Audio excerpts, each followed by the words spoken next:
na tayo magtatapos. Pauwi na ako. So nag-ano na lang ako, roronda. Baka yung mga nakalimutan pa ako. May mga nalaglag ako.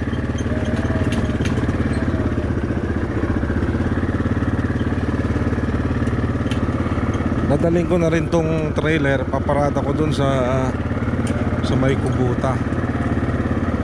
Diyan ko kinukuha yung tubig ko. Diyan area. Kaya may mga hose ako diyan. Diyan sa water supply ko.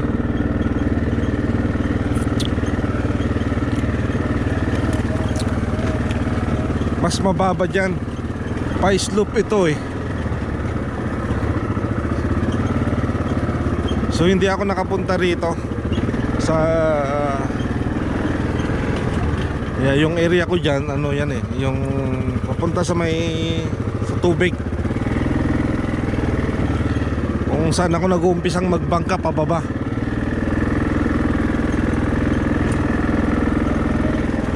So itong mga to susunod na project ko yan.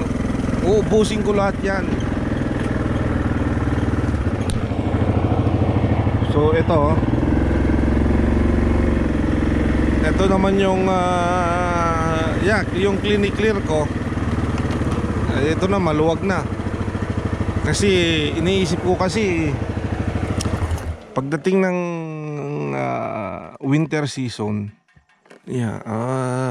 both sides kasi pa-slope pababa eh. Yan yung open space ko kasi dyan. Yan yung magandang mag-snowmobile dyan sa winter pag maraming snow. Tsaka pag nag-frozen yung waterline, dyan masarap maglaro. Ito naman nire-review ko na lang to eh. So pagbalik ko ulit, siguro baka pwede ko nang umpisahang bakuran to eh.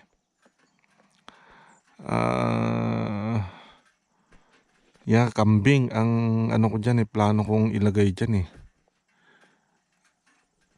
Pero gagawa rin ako ng bahay nila sa loob. Yan, paikot to eh. Parang isla ito. Pero na-clear outan ko na ng mapaglinyahan. Ikot tayo doon.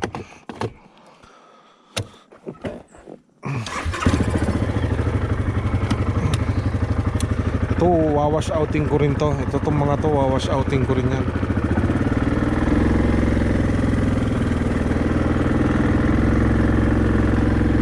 Ito yung cleaner out ko.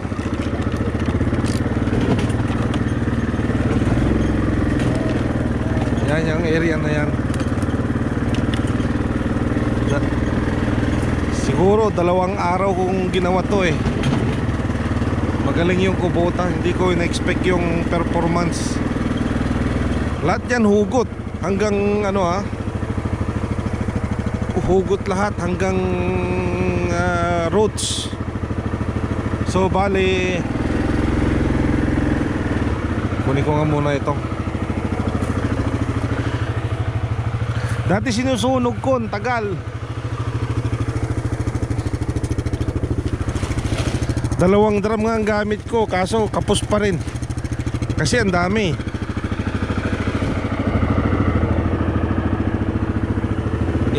Pagsisingkin ko lang to, maganda kong umulan ng umulan para magtubuan na to ng grass. Pero i-scrape ko pa to eh. I-scrapein ko to para mag-level. Tsaka ipa-final ko pa to.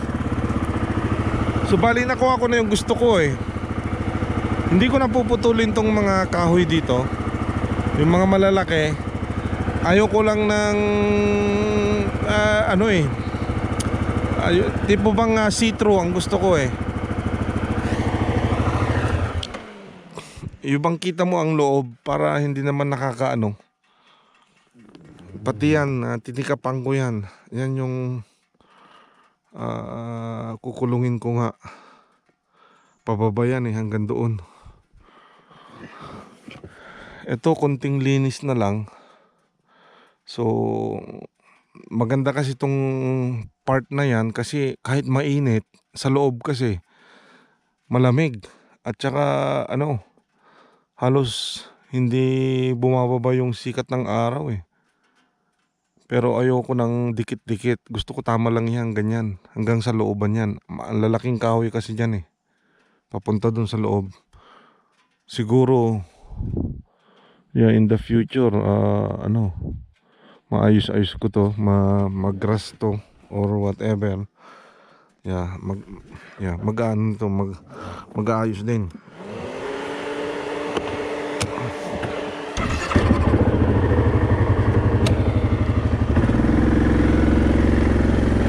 Doon ko tinambak yung mga basura ko, ang dami. Kukunin ko lang tong mga gamit ko. May iwanan ko na lang kaya tong upuan dyan. Para dito na lang to. Yan, nagtira na nga ako ng ano eh, pang sindi sa gabi. Ay kukunin ko pala yung ano ko, yung ilaw. Ilalagay ko rito. Lagyan ko ng dalawang ilaw dyan. Solar. May solar akong ano, babawasan ko yung solar doon.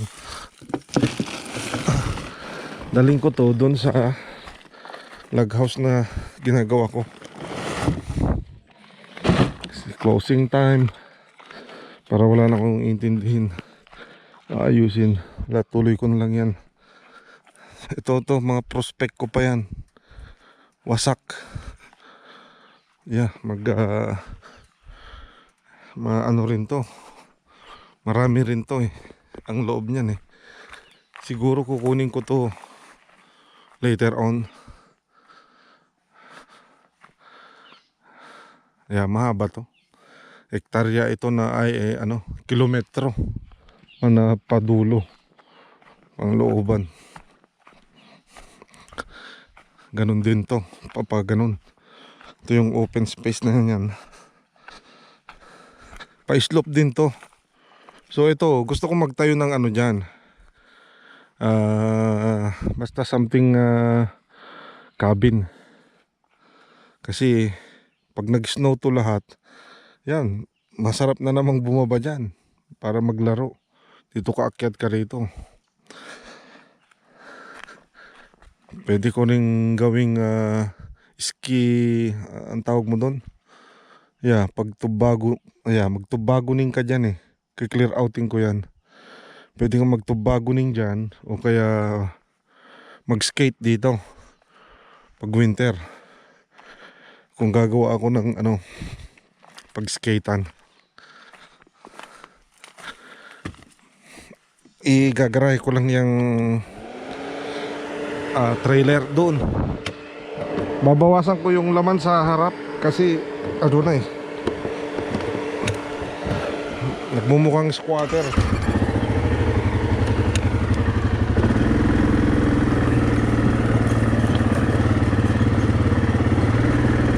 Dito naman ako ngayon magtatambak ng ibang gamit ko.